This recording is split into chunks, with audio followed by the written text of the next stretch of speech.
Good afternoon, everybody.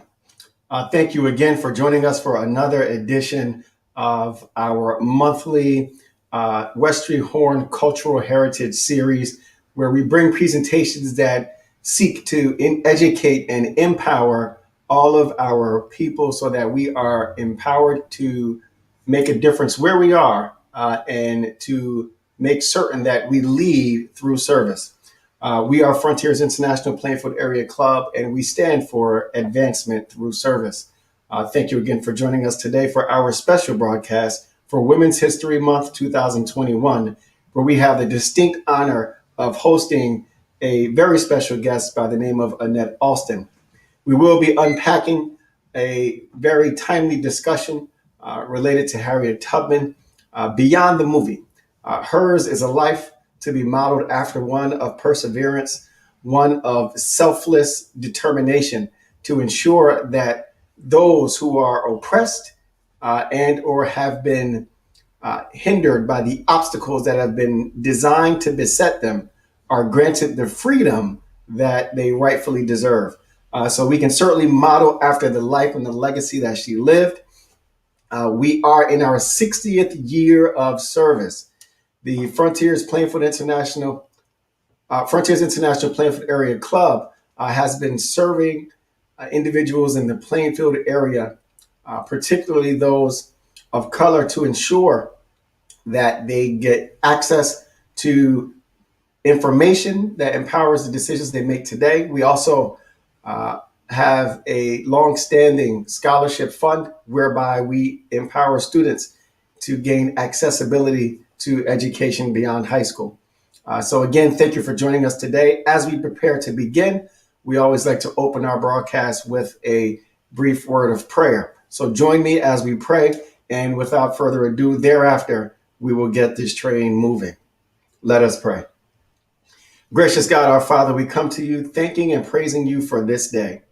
We thank you for the mission and the vision that you have given to Frontiers International Plainfield Area Club to advance Black people through service, to overcome the obstacles that have been designed to beset us, to empower our youth and all of those who have faced any form of oppression, not only to overcome and to strive to have a better life, but to thrive in that effort. We pray, Heavenly Father, that you would be honored and glorified with our efforts on today, and that you would edify us for the sacrifice of the service that is rendered by this remarkable organization. We thank you for the great work to which you have called us, and we pray that you will be pleased with all that we think, say, and do, hence now forth and forevermore. We pray these things in Christ's holy and matchless name. Amen. Again, I am Safir Jenkins. Thank you for joining us today. I will be bringing forth to you now my fellow yoke fellow, Brother Gladstone Hackett, who will provide some details about the broadcast, and then we will commence thereafter. Gladstone Hackett, everyone. Hello again, and thank you, President Safir Jenkins, for that opening prayer and telling everyone about our program today. As you all know and can see, that this is a program that's going to be virtual, and we ask that if you have questions, that you would put them in the chat and we would address them later on in the program. In addition to that, I'd want to make mention that, as stated before, we are a 501c3 organization dependent on donations from the public and from organizations. So with that, I'm going to let you know and inform you that if you would like to make a donation of any kind, we have 3 ways of doing so. You can do so by donating to our scholarship fund to Zelle at 732-470-4207, or by PayPal addressed to jess.marshall@verizon.net. Or you could simply do the thing that we all know how to do: write a check and drop it into the mailbox. Our mailbox address is Post Office Box 428 in Plainfield, New Jersey 07061. And that's Plainfield Area Frontiers International. I'm sorry, Plainfield Area Club of Frontiers, or Frontiers International Plainfield Area. Either way, it'll get to us as long as we have the post office box correct, which is 428 and Plainfield, New Jersey 07061. Thank you. Thank you so much, Yoke Fellow Gladstone. At this time, I present to all of you Yoke Fellow John Brinkley, who will be providing the introduction for our special guest for today. Join me in welcoming Yoke Fellow John Brinkley. John? Yes, thank you, Yoke Fellow President Safir. And it is an honor for me to be here today to present Annette Alston, a good friend, a colleague, a sister in the struggle, an author, an educator, and one who has written a book about this illustrious historic sister, Harriet Tubman, and who is charged with educating our youth, which is a profession that we all respect. Now, today's presentation will begin with a film. I know many of you have seen the film with Riva, which came out, I believe, in November 2019.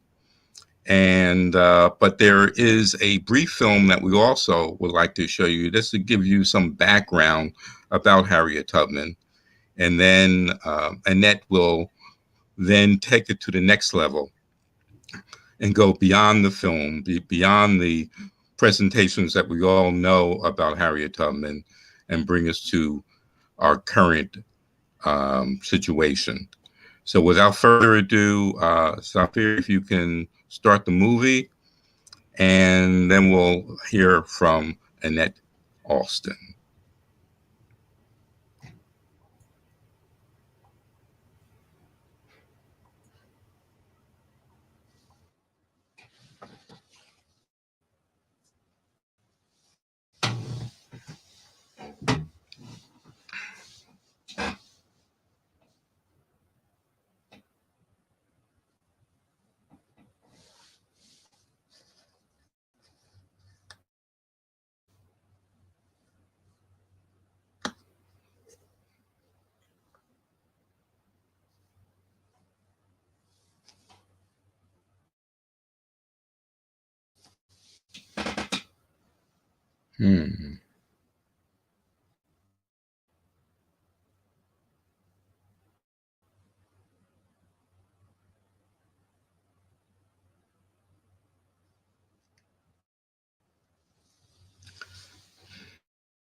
Her parents were forced to live apart after Minty was born because they were enslaved by different masters.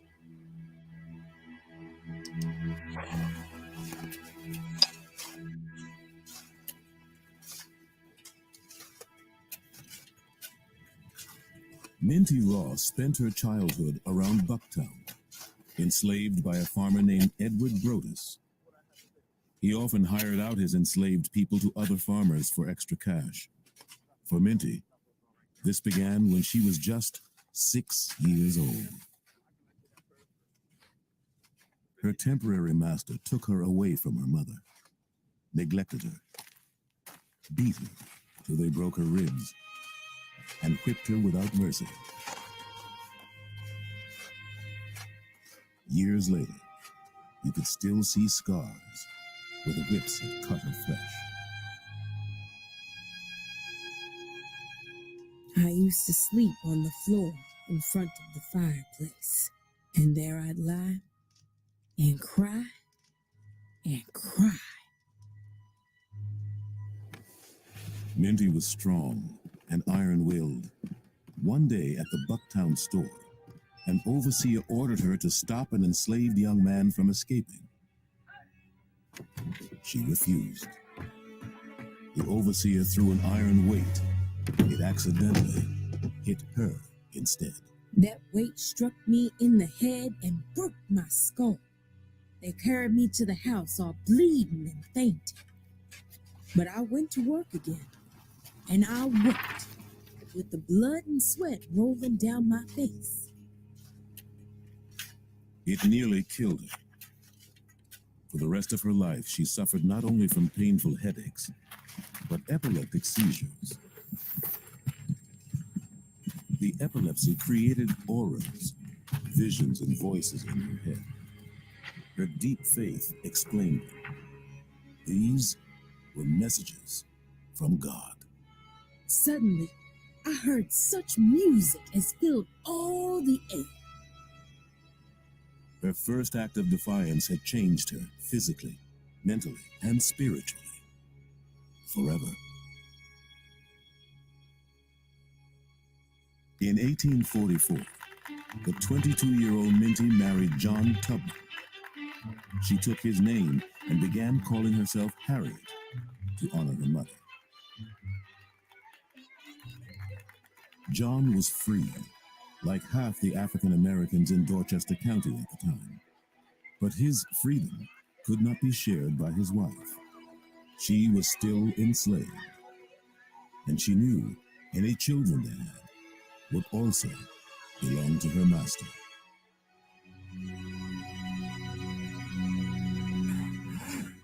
She did all the work of a man, she said. She drove mules and cut and hauled wood in the forest. She was a hard worker and earned money on the side, while the Brodus family grew deeper in debt. He was bringing people to look at me and trying to sell me. We heard that some of us was going with the chain gang down to the cotton and rice fields, and they said I was going. But Harriet Tubman refused to be sold. One night in the fall of 1849, she stole away from a plantation at Poplar Neck in Caroline County.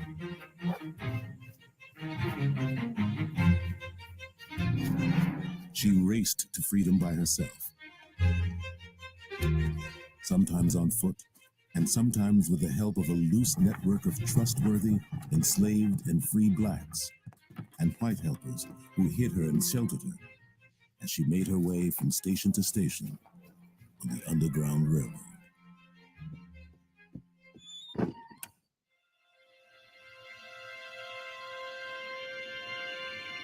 Finally, she crossed the border to Pennsylvania, where slavery was illegal.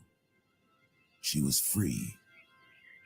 When I found I had crossed that line, I looked at my hands to see if I was the same person. There was such a glory over everything.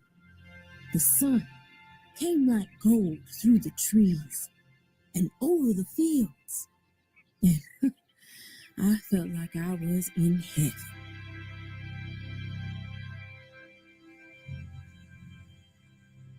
But could she stay free? Bounty hunters scoured the North, hunting runaway slaves. At any moment, she could be captured, dragged back to the Broduses, or even killed.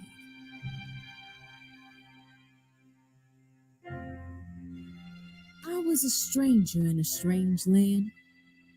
My home, after all, was down in Maryland because my mother, my father, my brothers and sisters and friends were there. But I was free, and they should be free. She could run to Canada and be safe, but she would not. Not yet.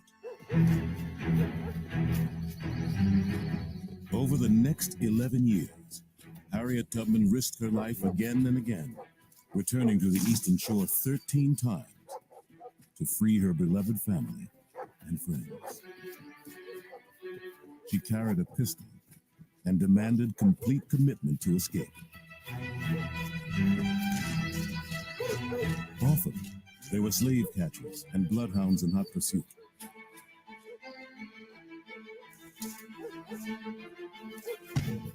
Tubman led runaways through miles of marshes and forests and ran for hours on end, hiding in the root cellars, barns, and houses of people who hated slavery. She disguised herself as an elderly woman or as a man, hidden in plain sight. Fear and desperation were constant companions. Tubman directly rescued about 70 people and gave detailed instructions to many more, leading them to freedom. God was always near. He gave me my strength, and he set the North Star in the heavens. He meant for me to be free. By the late 1850s, reports of her deeds began circulating. The Moses of her people, they called her. Short and plainly dressed, Tubman described her life in slavery and her dangerous rescue missions during lectures in the North. Her stories shocked and deeply moved her audiences. I had reasoned this out in my mind. There was one or two things I had a right to: liberty or death. If I could not have one, I would have the other, for no man should take me alive. Harriet Tubman is becoming a legend.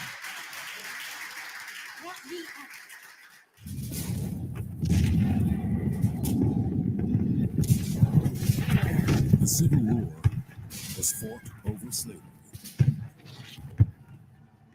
Harriet Tubman would continue her battle for freedom by joining the United States Army in South Carolina.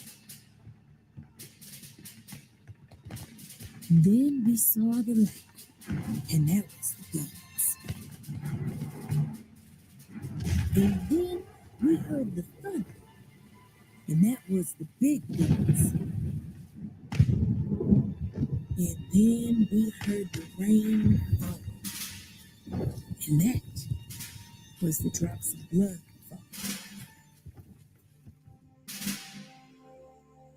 She cared for the sick, buried the dead, and fed the living. She witnessed war in all its horror.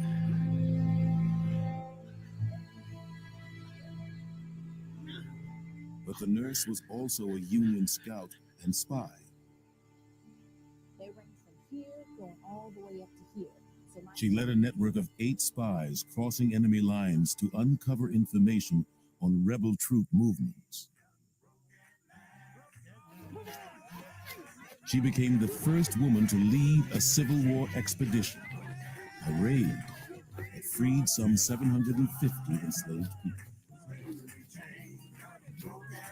Proudly, she carried a rifle. Harriet Tubman was a soldier for freedom.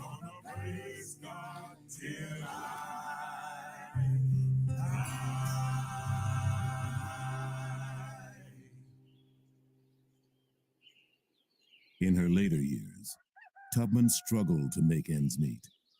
She had a small farm in Auburn, New York, raising crops and chickens, selling eggs, making bricks. Any money she had, she tended to give away. John Tubman died in Maryland She married Nelson Davis, a young veteran, and they adopted a little girl named Gertie. She remained a passionate activist. For decades, she spoke at women's suffrage meetings. In November 1896, Susan B. Anthony led Tubman to the podium at a women's rights convention in Rochester, New York. Mrs. Harriet Tubman. She was introduced to thunderous applause.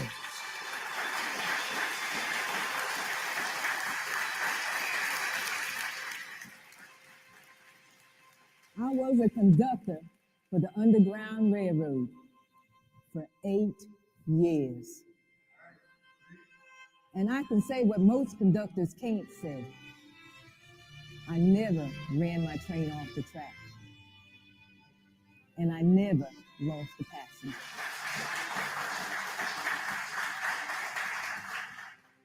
Tell the women to stand together, for God will never forsake us. She died in 1950, over 90 years old. Her struggle for equality, freedom, and justice continues. Myths and exaggerations were already growing about Harriet Tubman. At the same time, some of her deeds were forgotten. But the truth is enough. It was here on the Eastern Shore where Harriet Tubman came from, where her legend began. Today, you can walk in her footsteps.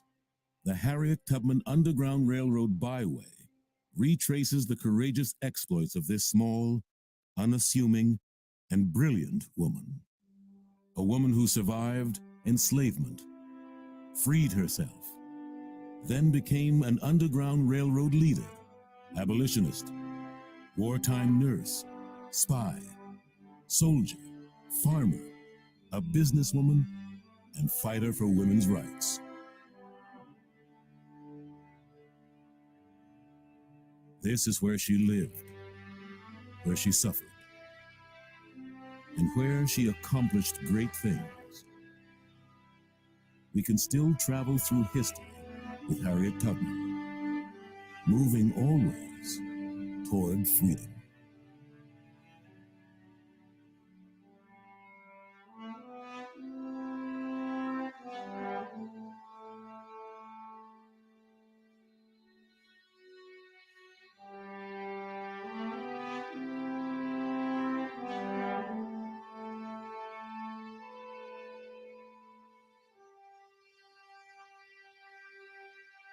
Woke up this morning with my mind stayed on freedom.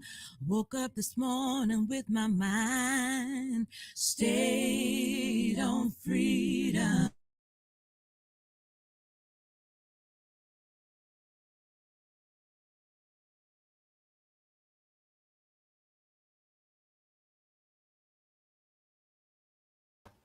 Well, indeed, a very powerful short film about the life and legacy of Harriet Tubman. Join me as I welcome to the broadcast our presenter for today and special guest, Annette Alston. Fear. I am so honored to finally be in front of you. As most of you know, I was supposed to have met with you last year this time, but COVID struck and this moment was delayed. I thank John Brinkley and again Safir and the rest of the Frontiers Club International for this opportunity to talk to you about the person I love talking about the most. And in a time when we really need to hear from her, we need to tap into some of the lessons from the past. Senator Warnock said the other day, democracy is the political enactment of a spiritual idea. Then he quoted from a 20th century theologian, Reinhold Niebuhr, humanity's capacity for justice makes democracy possible, but humanity's inclination toward injustice makes democracy necessary. Last year, this time, we didn't know where this would all end. And now we're seeing a light at the end of the tunnel. I've had my 2 Pfizer shots, and my mother has had hers, and we are looking forward to getting together with some other friends who have had their vaccines. There is this sense of hope that we're in right now, this sense of returning to normalcy and a touch more sanity. Last year, when we were supposed to have met, I was going to spend time talking about the movie that had just come out recently and on Harriet Tubman and the importance of reading in this post-literate, or as some would say, illiterate society. Post-literate meaning people lose the ability somewhat to read, and illiterate speaks to a society that chooses not to read. But I'm not going to talk about that today because so much has happened in the last year. I just feel there are some nuggets that need to be sampled.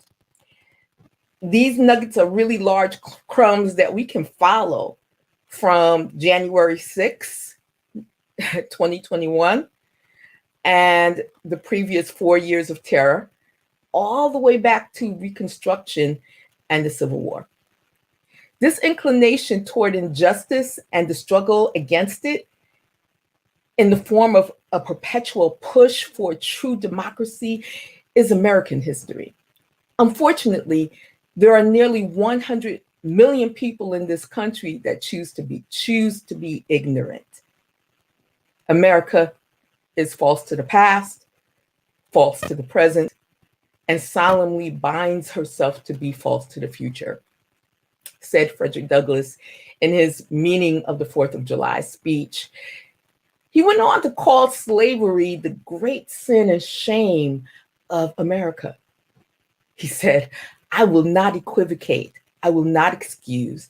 I will use the severest language I can command, and yet not one word shall escape me that any man whose judgment is not blinded by prejudice, or who is not at heart a slaveholder, shall not confess to be right and just." I often wonder, if we could send all the legislature back in time, Democrats and Republicans, how many would be on the side of the Union and how many would be part of the Confederacy? And then I laugh because I really don't have to wonder it, nor do you. Slavery in the heart of a slaveholder was never wrong. They saw no hypocrisy in celebrating liberty for themselves while denying it for others. They turned a blind eye to the beatings, rape, kidnapping, torture, and exploitation, making anyone who was not an abolitionist complicit. Being concerned about the rights of the Senate minority while refusing voting rights to the minorities in our society. Warnock really did an excellent speech, I must say. Frederick Douglass was a very good friend of Harriet Tubman. On at least one trip that Douglass wrote of, about 11 people that Harriet was leading to Canada stayed at his home in New York. Some of them were likely Harriet's relatives. He wrote of Harriet in a letter to her. "The difference between us is very marked. Most that I have done and suffered in the service of our cause has been in public. I have wrought in the day, you in the night. I have had the applause of the crowd, while the most that you've had has been witnessed by a few trembling, scarred, and footsore bondmen and women. The midnight sky and the silent stars have been the witnesses of your devotion to freedom and of your heroism." Harriet was called the general, the conductor, and the Moses of her people. When speaking of slavery in the Americas, and that in the ancient land of Egypt, there were often comparisons made. Even John Brown of Blady, Kansas, and Harper's Ferry fame would refer to southern states as Egypt in his writings. Though the oppressive conditions may find similarities, there was at least one major difference. If you read Exodus, the 3rd chapter, it reads like this: "And I will give this people favor in the sight of the Egyptians. And it shall be when you go that you shall not go empty-handed, but every woman shall ask of her neighbor, namely of her who dwell near her house, articles of silver, articles of gold, and clothing.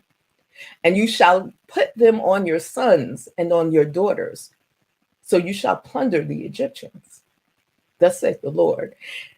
We need to take a moment with this. If we're doing comparisons, the Israelites got reparations. The Egyptians gave reparations. God agrees that when a people are enslaved, that reparations are required. So where are our reparations, Black people? And is there a connection between the country's failure to even attempt any real compensation for its evil and where we are today?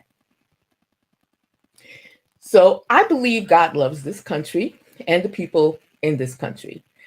But if January 6th taught us anything, it is that there is a curse on this country. That is, if it is not rectified, it will destroy it. The last 4 years were just a warning. There are 3 points I want to deal with today. What precipitated the call for reparations? When did reparations get replaced with calls for reconciliation? Why are reparations necessary? And I will need to follow some crumbs through time using Harriet Tubman as a vessel. In the process, I will be touching on some facts about her life that the movie may not have had a time to get into in the 16 minutes. I will say, though, that if you have not had a chance to go to Maryland and see her homestead site, it is a must-see. I have gone, and you do feel the spirit of Harriet there as you drive along and go through the museum, etc. Tubman's life is representative of every enslaved ancestor on this continent, starting with her grandmother, Modesty. She was kidnapped from the Ashanti Nation in West Africa and thrown on a slave ship bound for the Americas in 1700s. American industry began making a profit from the moment she lay in that ship. Banks and insurance companies were the first to make their money. The shipping industry, and of course, as she stood on that auction block, Wall Street. American industries continued to make money as she worked in the homes and fields of her white owner, Athol Patterson. Patterson would later commission Modesty's daughter, Rit, it was short for Harriet, to be given to his granddaughter, Mary. However, he put in his will that Rit was to be manumitted when Rit reached 45. Rit's children were also to be manumitted. So I need to explain quickly that manumission was more common and I need to also explain that manumission is the freeing of enslaved people. If you write a document, this person is freed when they are of this particular age. So the reason why it was a little more common on the Eastern Shore, definitely than the Deep South, this did not happen much there, was because Pennsylvania was only about 100 miles away, give or take. It cost money to try to capture a slave that was on the run, and it was most inconvenient to the slaveholder. It was even easier to promise, it was much easier to promise that if you're a good slave, I'll free you when you're 45. Maryland also had a law that prohibited a slaveholder from freeing a person after the age of 45, because they believed that person would be too old to take care of themselves. So Mary, Athol's granddaughter, married Joseph Brodess, who died not long after their son Ed was born. Mary then married Anthony Thompson, who owned a man named Ben Ross. Ben would marry Rit Green and become Harriet's father. Harriet, born Araminta Ross, was born on the Thompson estate. Mary, however, died while Ed Brodess was still young.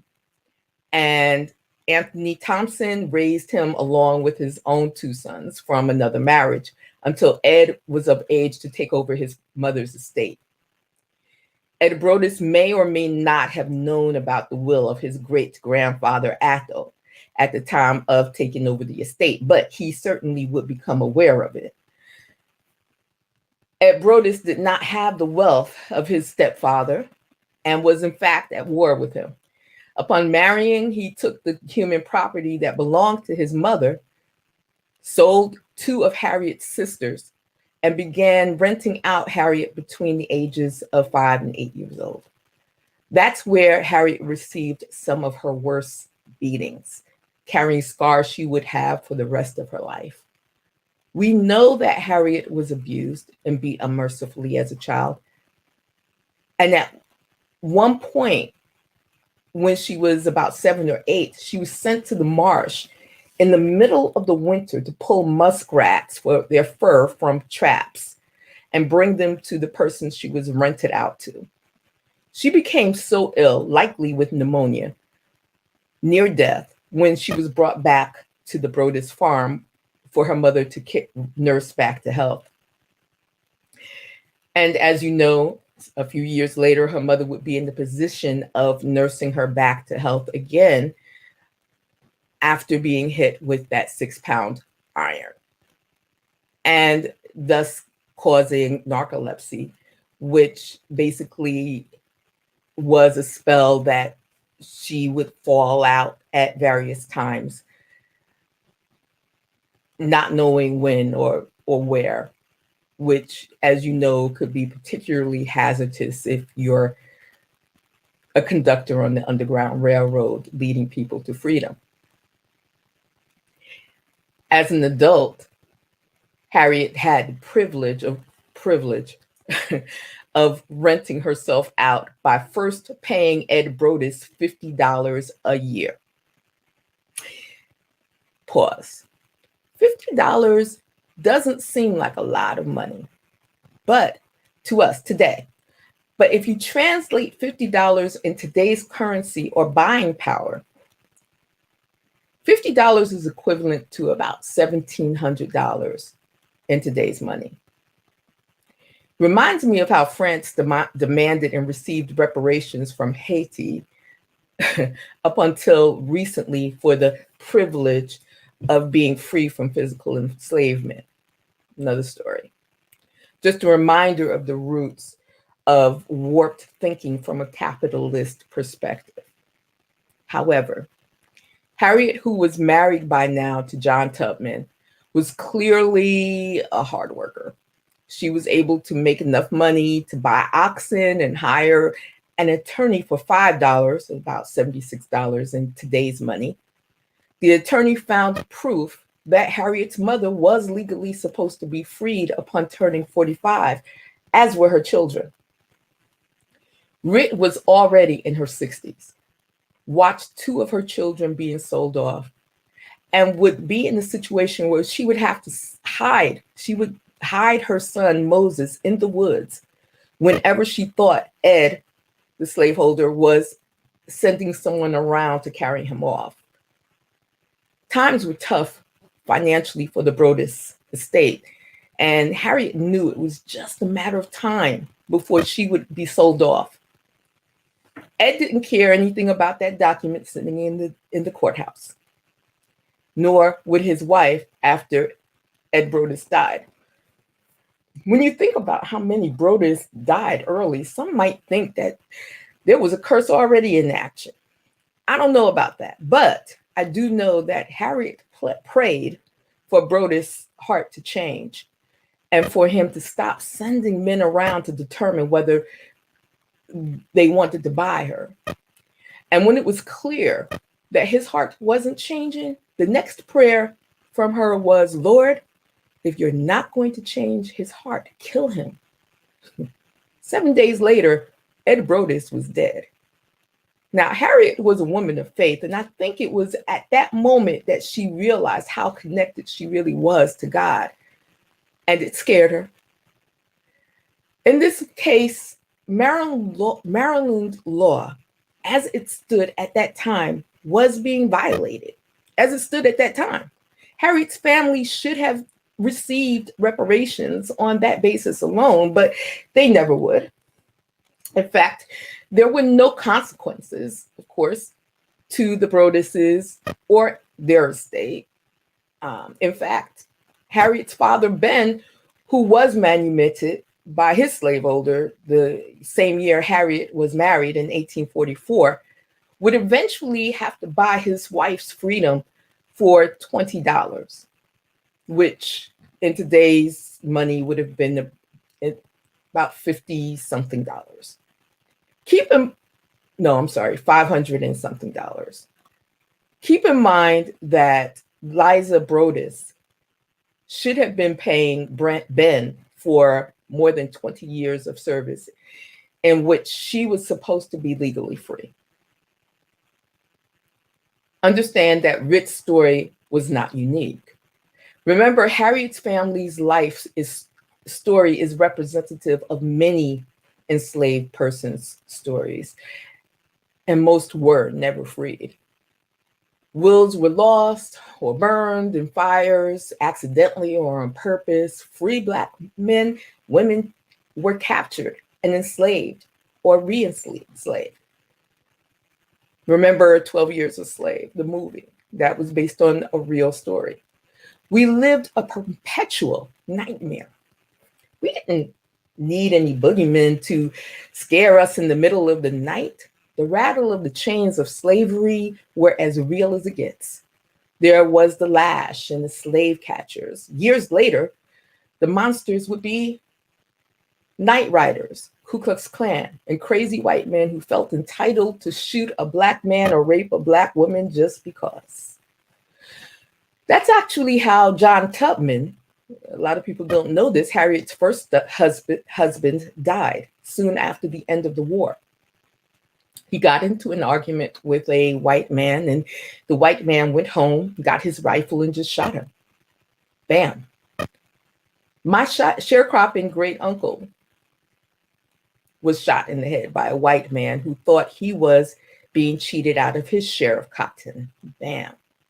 Men, women, boys, and girls whose names we know and may not never know, shot, killed, just because we were never valued.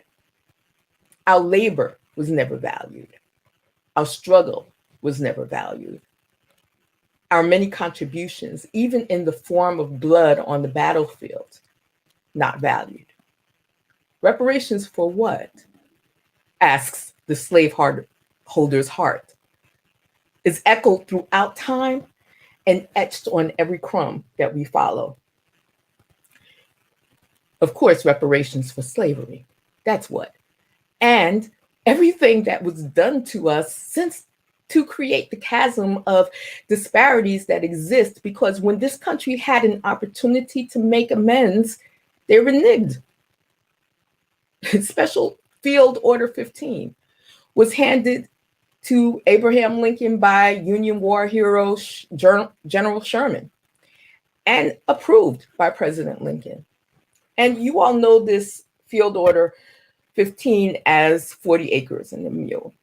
Though the mule apparently didn't come into this until later, it was about land.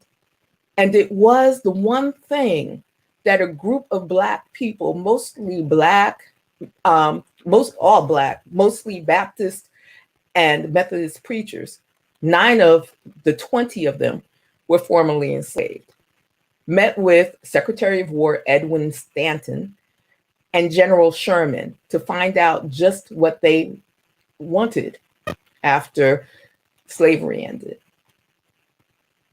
Black people wanted land, and they only asked for 40 acres. Now, I say only 40 acres because you have to remember Abraham Lincoln in 1862 was giving away 160 acres of land per US citizen in the Homestead Act for a registration fee of $18, about 400 and something dollars in today's money. Stanton and Sherman asked those Black preachers if they would want their land mixed in areas where there were whites. And 67-year-old Garrison Frazier, who was the spokesperson for the group of preachers, and Garrison was formerly enslaved in North Carolina. He had, just a little background on him, had raised enough money to buy the freedom of his freedom and the freedom of his wife for $1,000 in gold and silver. There's a story behind that, and I do not know what it is yet, but it's definitely something worth looking into. $1,000 back then would have been the equivalent of about $33,700 in today's money. So how did Frazier answer that question about whether land should be mixed, if they would mind land being mixed with the land of or around where white people resided?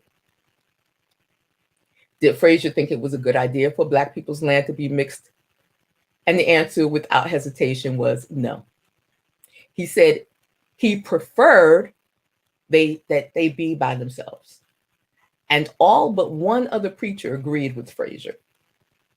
With the land, they said they could take care of themselves and have money to spare. What Frazier and most of the other preachers realized was that the hatred and racist attitudes were so entrenched and deep that it would be years before the South would get over it. And they believed that they would do better separated from whites.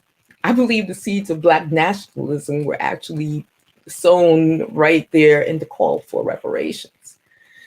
But Special Order 15 didn't happen because the tide changed after the assassination of Abraham Lincoln.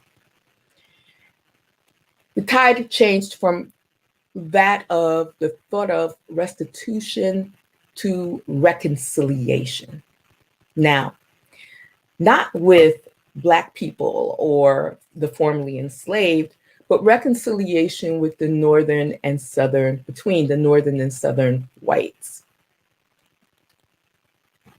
men.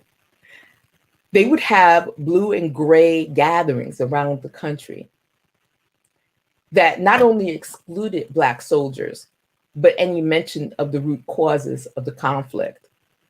There was a Black man named George Washington Williams who joined the Union Army at the age of 14, re-enlisted after the war, went on to theology school after being shot in the lung at 19. He became a preacher, historian, journalist as well, and eventually the first African-American Ohio State legislator. He got a bill through Senate to have a memorial to the Black soldiers that fought in the war with the other monuments in Washington. But it was short votes in Congress and it failed. There was no will to recognize the contributions of Black soldiers because that would have gotten in the way of the narrative the Northern and Southern whites wanted their children to learn.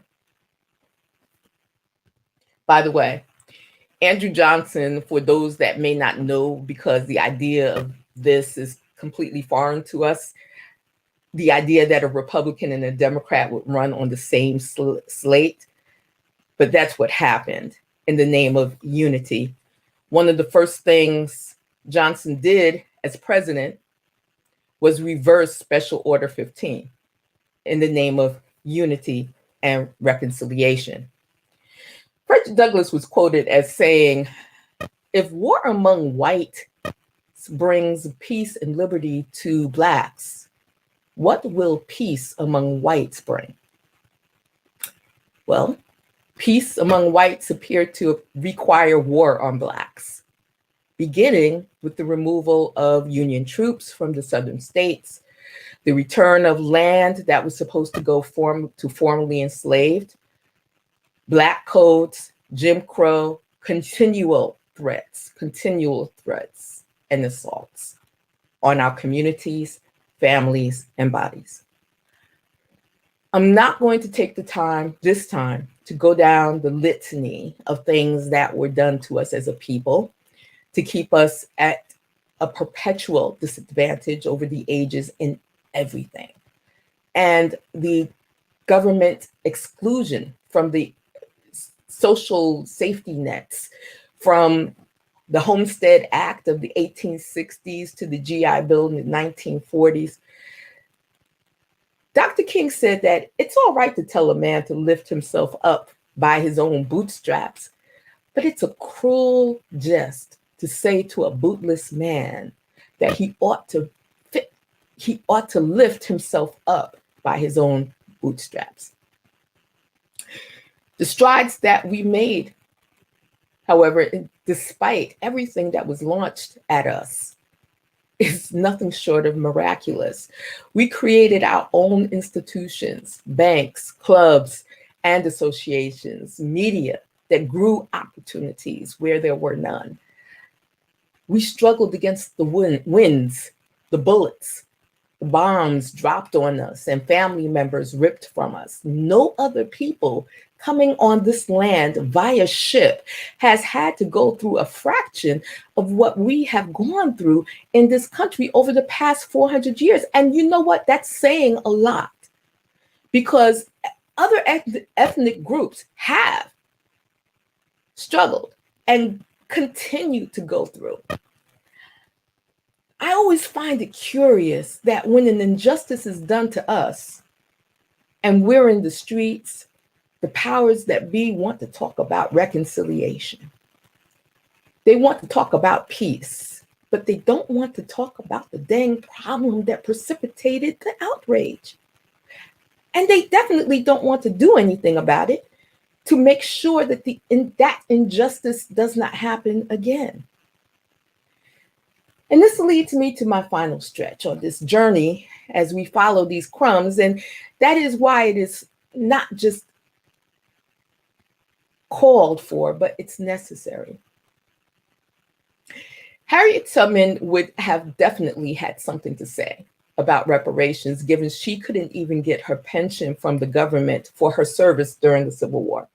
Yes, the same woman who served as a nurse, miracle healer because of her knowledge of the use of roots to make medicine, something that she learned from her father, Ben. He'd also taught her how to navigate through the woods and feel the moss on the tree that always grew on the north. This woman who headed a spy ring that got her behind enemy lines to discover where Confederate stockpiles were and how to bypass the mines along the Chumby River. It looks like it should be spelled, it looks like it should be said Combahee, but it's pronounced Chumby River, okay? This woman who initiated a plan to go up that river with a platoon of Black troops and free more than 750 enslaved people, that woman could not get her pension. This went even beyond racism into misogyny. Eventually, she was able to secure her second husband's pension, Nelson Davis, who had been a Union soldier. She was able to secure his pension sometime after his death, but hers would not be recognized in her lifetime. Harriet dictated a letter to Abraham Lincoln, who she was not particularly fond of before his assassination, and really for good reason. He was too hesitant to free the slaves for Harriet's liking and include Black troops in the Union fully and officially as soldiers. The 13th, 14th, and 15th Amendments, however, were evidence of his evolution. And I suppose she would have eventually warmed up to him had he lived. However, in this letter that she dictated to him, and remember, she could not write, so she did have to dictate this letter. This letter tells a parable. It's a parable of a snake. If you watched the movie Harriet, the movie that came out in 2019, they got into it by using it as an address she made to the troops before they journeyed up the Chumbi River. You might remember that. In this letter, Harriet told Lincoln that the only way he was going to win the war was to kill the snake. The snake that had to be killed was slavery. And I believe that Harriet came to understand that that snake had a mother. And the name of that snake was racism. She came face to face with it on her train ride back to New York via government transport from the war. She was told to go to the smoking car, and when she refused, she was manhandled, and she fought back. As she fought back, and her arm was broken as she was thrown to the back of the train.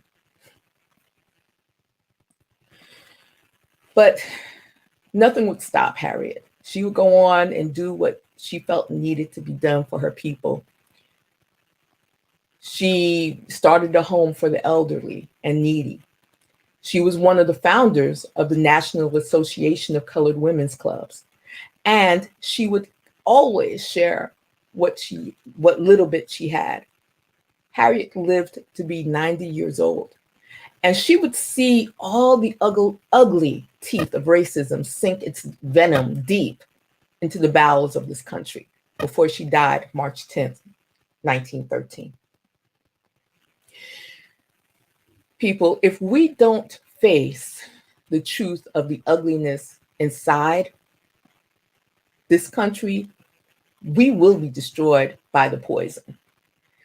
As long as a segment of this country is in denial, we are in danger of perishing. And this isn't like the virus. You know, there's no vaccine that's going to cure it. The fix is not going to be a prick with a little bit of soreness. This is going to have to be a surgical procedure, starting with killing the dang snake. It's time for this country to rid itself of the curse of slavery, and reparations is the axe that is necessary to do the job. We have no choice but to take reparations seriously. It's not so much about the land or money. It's not even as much about the disadvantages we have faced as a people and continue to face. It's about truth. It's about respect. It's about finally coming to grips with what was done and calling it what it was. It's about atonement, yes, for the sins and atrocities of their fathers, grandfathers, and great-grandfathers that the bodies of our ancestors endured. In the Bible, curses were visited on families up to the third generation and beyond. I will say that this country is doomed to destruction from within until it deals with the festering wound covering the poison coursing through the body of this nation, threatening people, not just Black people, but people of all colors, ethnicities, religions, persuasions. The people carrying Confederate flags and protecting Confederate statues and are in denial that their ancestors did anything wrong because the government never made restitution for the wrongs sanctioning slavery. The extreme exploitation of Black families, children, bodies. The slaveholder never paid for the labor they stole from us. There were no consequences for bad behavior 150 years ago. There were no consequences for bad behavior 100 years ago as men women, children lynched 50 years ago, as our leaders and freedom fighters were assassinated. No consequences last year, as our babies were gunned down, suffocated, tortured by people we were taught in school were supposed to protect us. There are no consequences for bad behavior today. The United States makes up about a fifth of the world population, 25% of the incarcerations. Blacks make up about 13% of the United States population and about 40% of the prison population. A white man shoots and kills 8 people, most of them Asian, 7 of them Asian, in 3 different places, and kills them. And he had a bad day.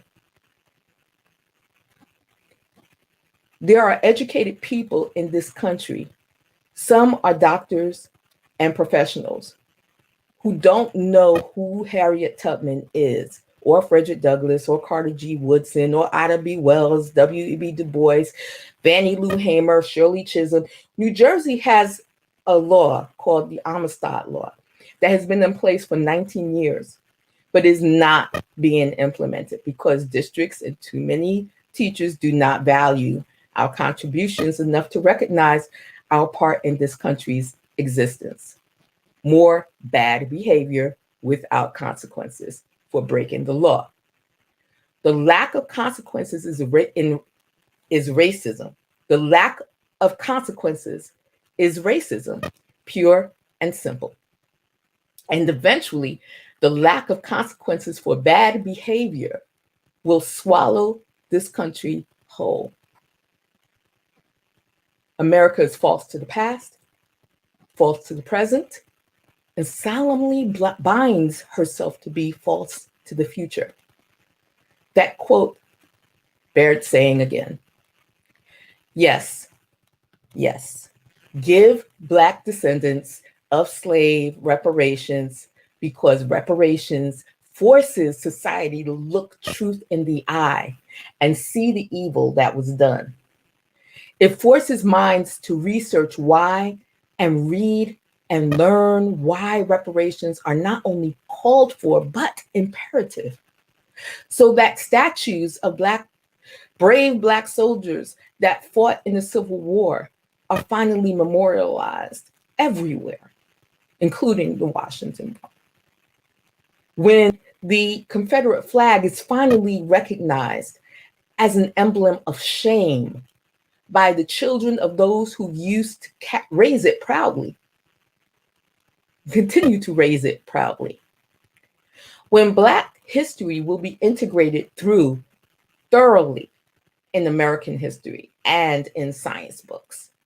When there are as many Black CEOs and billionaires proportionately as there are white billionaires and CEOs, if not more.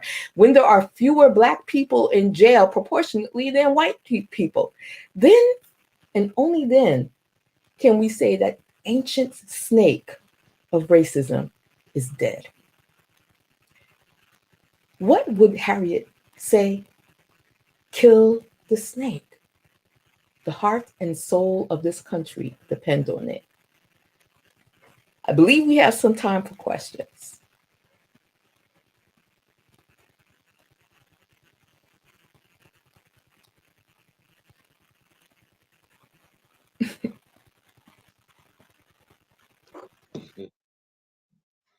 Hello, this is Michael Pine, a Frontiers member.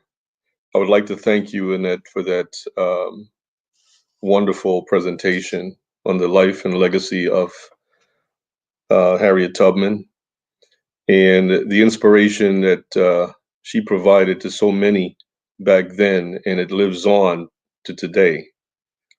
So we're here at a point where we would like to get questions from those that are participating and to relay it to Annette for feedback. And so I think I have questions queued up, and let me see if I can present it to you, Annette, and then hopefully you can respond to them. So the first question comes in, and it says, Since reparations remains a hotly debated topic, what are some steps Black folks can take in the meantime to both protect ourselves and to safeguard our children's future? Annette, could you relate to that?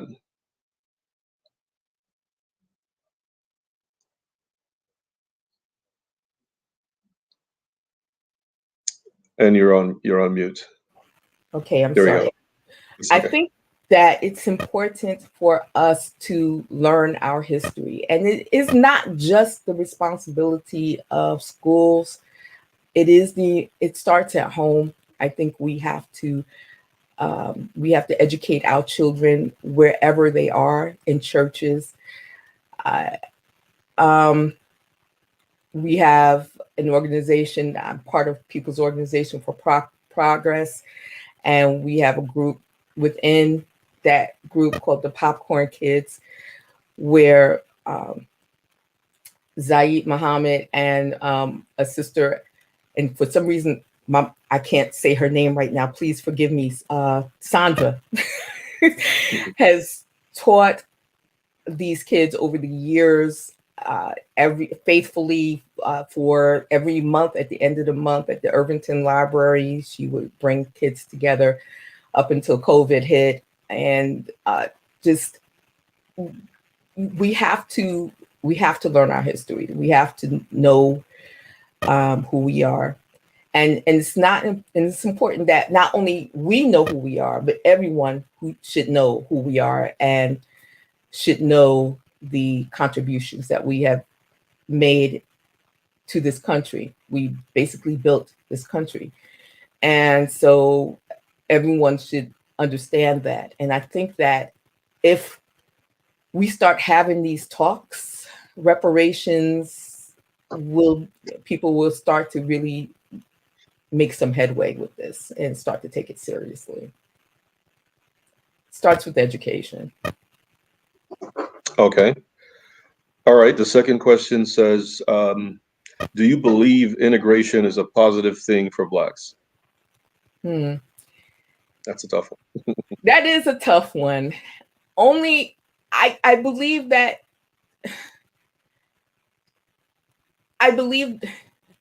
an integration is necessary. I think it was necessary, and that's what we fought for. And we fought for it because we recognized that in order to be within all of the levels and to be able to participate on every level in this society, we had to have and be afforded all of the things that anyone else is afforded. So integration was necessary. But I think that we also have to have something of our own. And I think that's one of the reasons why Black churches are so important.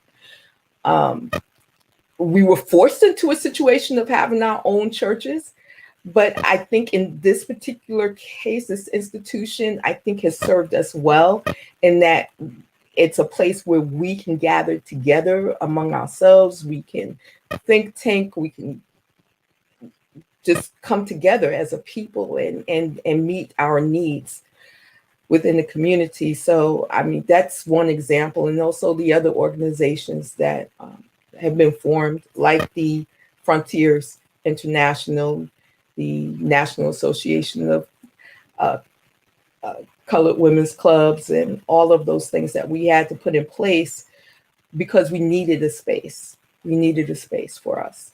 But integration is necessary in order to have all of the things that we deserve as a people, and to be fully a part of the society. You touched on a point that I'd like to elaborate on, and that is the churches. I'm sure most have seen the PBS series that Skip produced recently. That was very good.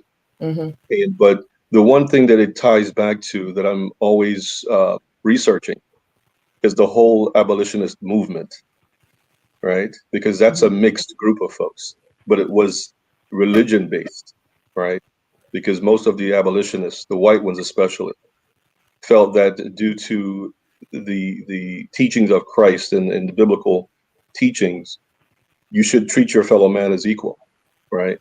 And so that kind of helped keep that moving. We know of Frederick Douglass and others, but we also know of the whites that were a big part of the abolitionist movement. So my question, this is a side question, is was there an integration type movement that assisted at that point in time to help, lead us out of bondage and also into being able to integrate with others? Do you feel? And absolutely, I'll start with the Quakers. They had a revival in the sense there used to be in the 1700s, Quakers used to own slaves themselves, but they had some sort of revelation among themselves where they realized slavery was wrong, to the point where they would banish anyone and threaten to and would banish anyone who kept slaves that was a Quaker. And so they were known for assisting in the abolition of slavery and the Underground Railroad as well. There were white people that lost their lives, even during slavery, in the abolition movement. And during the civil rights movement, it would be the same. So we need to work together. We have traditionally had to work together there. So, and it's necessary. It's absolutely imperative. And it's part of saving the soul of this country, really. Yeah. It's a remnant that recognizes that a wrong is done and it needs to be repaired. And that remnant, along with everyone else, can save this country. Okay. We have other questions flowing in. Here's another. During your teaching years, how adequate do you see African American history being presented? Do you see any changes after the signing of the Amistad Law in New Jersey? As you know, I retired a couple of years ago, but while I was teaching, I made it a point. I loved history. And so I rarely used the history books. I always did additional research, had supplementary material, making sure that students recognized that we were a part of American history all the way through, and world history even. And so that was something I made a point of doing and working with other teachers as well, of making sure that our students were taught Black history. I run into some of my students every now and then, and they will remind me of that as well, what they learned. But I don't see enough happening. I don't feel that teachers are being trained enough, and there needs to be more training on how to teach Black history. I think that there's too much dependence on the books, that the social studies books. I think we have to go outside of that. We have to do more. I think teaching, learning should be more research-based as well. There's a lot out there, and we need to expose our students to real research and primary sources and such, and use those and get students to analyze what history, talk about history, debate what happened. I used to have when I taught the Revolutionary War and talked about, I would ask students, we would have debates on whether they would have fought with the British if they were enslaved, or if they would have fought with the American side. And it was interesting because students realized if I were enslaved and the British were offering me freedom, if I fight with them, and the Continental Army was not, then of course I'm going to fight with the British because it's about freedom. And so we had those discussions in class, and I I loved teaching, like I said, American history. Yeah. I wish I was in your class. No, but there was a guy in South Jersey, Colonel Ty, Tiye. He was one that he was a slave that escaped to the South and came back north, and he became part of the British regiment to fight against his slaveholder. And Colonel Ty, it's a very good read because he did a lot of raids in the New Jersey area. Okay, next question. So the question is on the same Amistad Act. How do we get schools to execute the Amistad Act? Any suggestions there? Yes. As some people know, I was also a member of NJEA and as a teacher, and I also was on the executive board for a moment of NJEA. And one of the things that I put forth in the little bit of time that I was there was that the NJEA should include Amistad training in its professional development offerings to every district within the state of New Jersey. And I don't know how much of that has happened, but I know that it did not get implemented in that way yet. I'm hoping that it will, and that they will work with the Amistad Commission to develop these professional development classes so that teachers can be trained. New Jersey is one of the most segregated states in the country.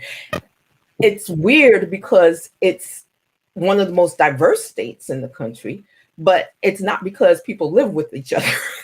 It's one of the most segregated states in the country. There are areas in New Jersey where you will not see people of color anywhere in any of the schools. And no representation whatsoever. And teachers, because the students that they're teaching are predominantly white, if not all white, don't feel compelled to teach them about African American history or make sure that it's included in history. And so you have students going to school and being ignorant of our contributions and who we are. And I think that is part of what festers racism, because what do they know? You know, and it allows people like Roy, the senator out of Texas, to make really stupid, ignorant statements, slaveholders' heart statements about lynching. And I don't know if you're familiar with that situation. It was disgusting. He was proud of Texas lynching history, and Chip Roy, and every time you think you've heard something astonishing or shocking, and it's not going to get any worse than that, something like that comes up, and you realize how far we really have to go. Hatred is deep. It doesn't even make sense. It's crazy. Yeah, it's a lot of work to do, and it has to come through education. And Amistad should be a law throughout the country. It shouldn't just be New Jersey, and it really should be implemented throughout the country. So that's. Do we know of any districts that are currently utilizing the Amistad curriculum? I don't know, but there are people on the Amistad Commission that should know, and you might want to invite Stephanie Harris here at some point to talk about that.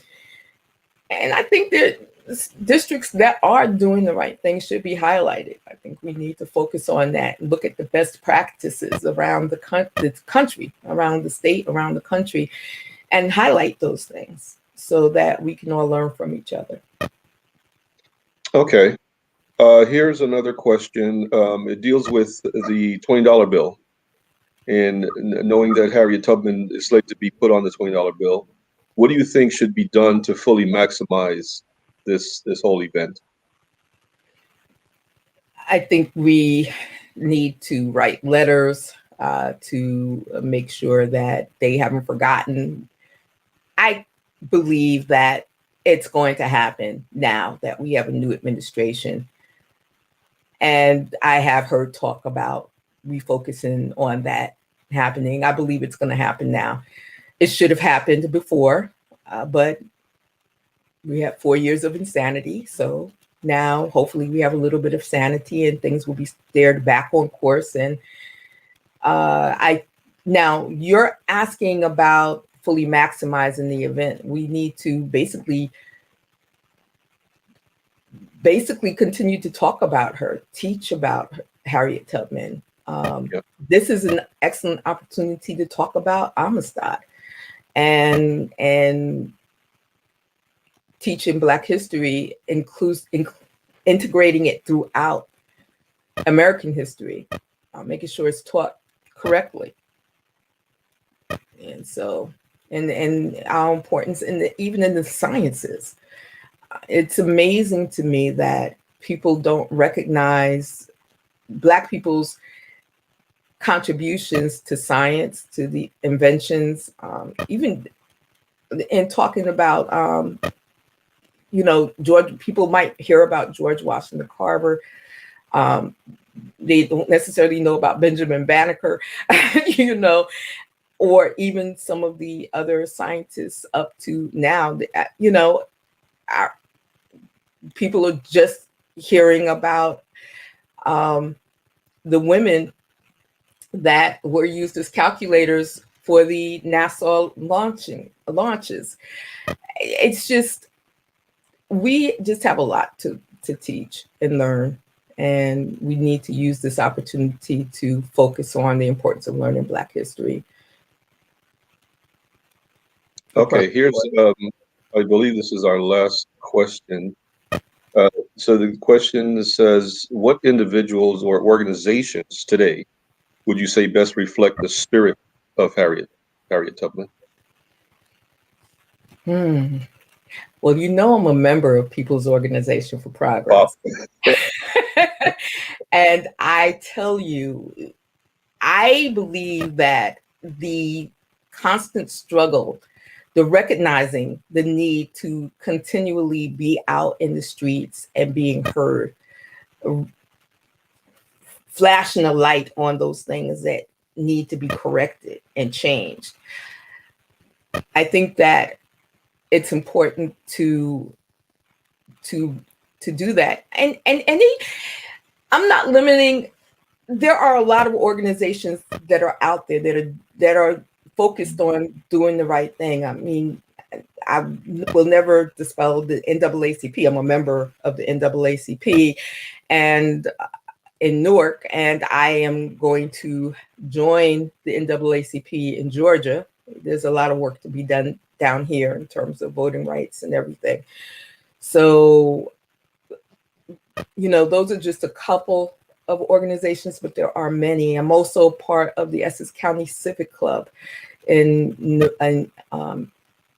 East Orange, Newark area, which is part of the larger New Jersey State Federation of Colored Women's Clubs and the National Association of Colored Women's Clubs. So anywhere you can plug in and make a difference, do that. Join something in the spirit of Harriet Tubman and carry on her work, which is basically being there for people who need help, being the voice of the voiceless. And that's what we need to do. Okay, thank you for that. And there's a question from Willa Cofield.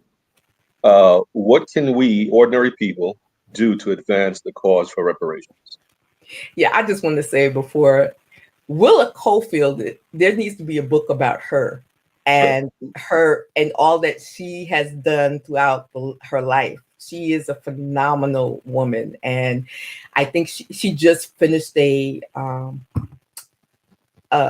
video, a movie about her life, and to my chagrin, I have not seen it yet, but I'm going to. And I heard it is excellent. So, but she has a story to tell. But what can ordinary people do to advance the cause of reparations? Continue to talk about it. Stop shying away from it. I think that sometimes we do ourselves a disservice when we act like it's not important. And hopefully in what I said today, people start to recognize how it really is important it is important, because we continue to be maligned in every way. So I think that reparations are called for, and we need to continue to talk about it. We need to and not shy away from it and act like, well, we don't really need that. We've achieved all of this. We've gotten all this. It's not about our achievements. It's not about what we've gotten. Yes, we have achieved much in spite of everything, but there is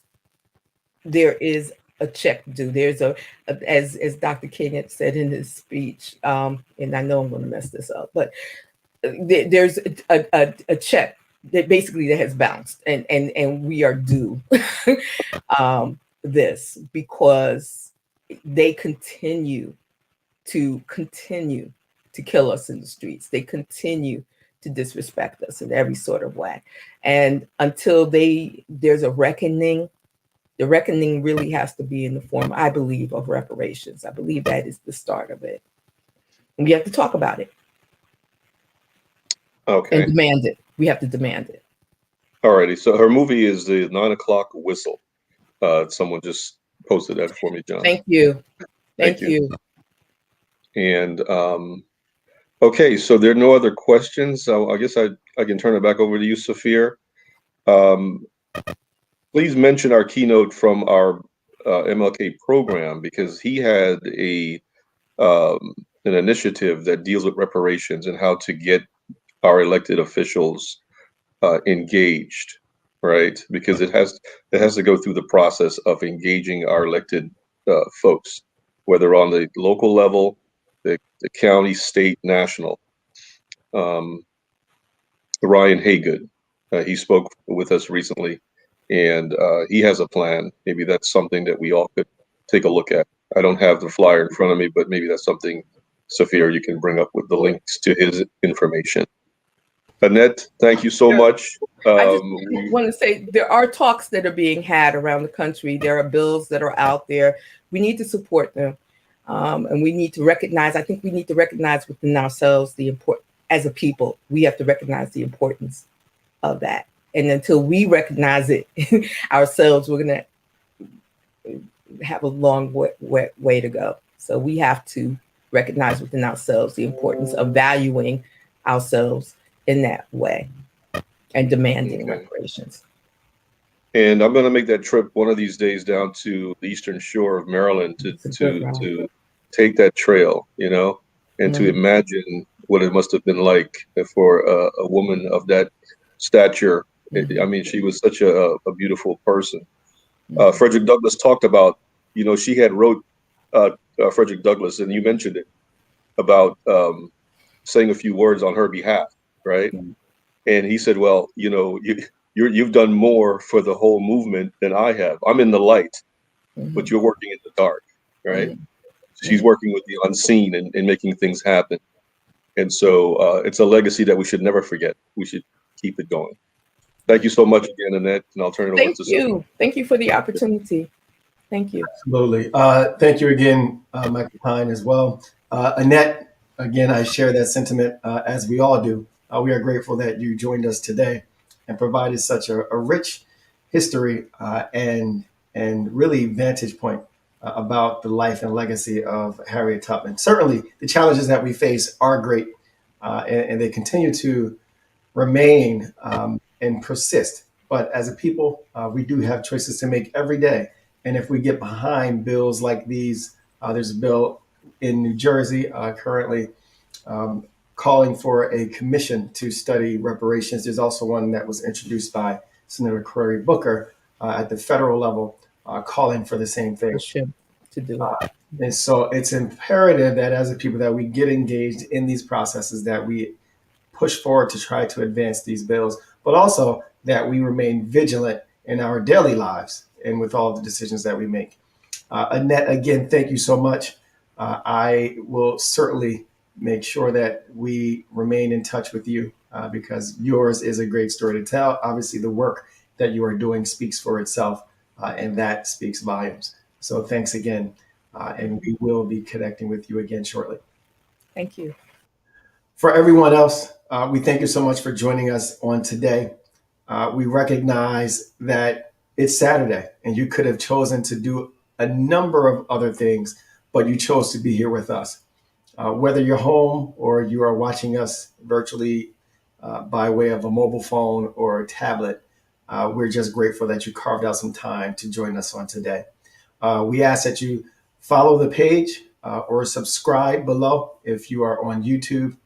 So that you can remain engaged with what we have going on and you can stay in the know so that as things return to normal and perhaps any future events call for in-person gatherings, you certainly will be counted amongst the number or will be given an opportunity to do so.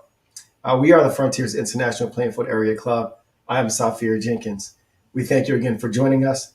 We pray that you continue to be blessed and kept in all that you aspire to do, and that God is pleased with you and keeps you and is edifying you for all that you seek to pursue in life.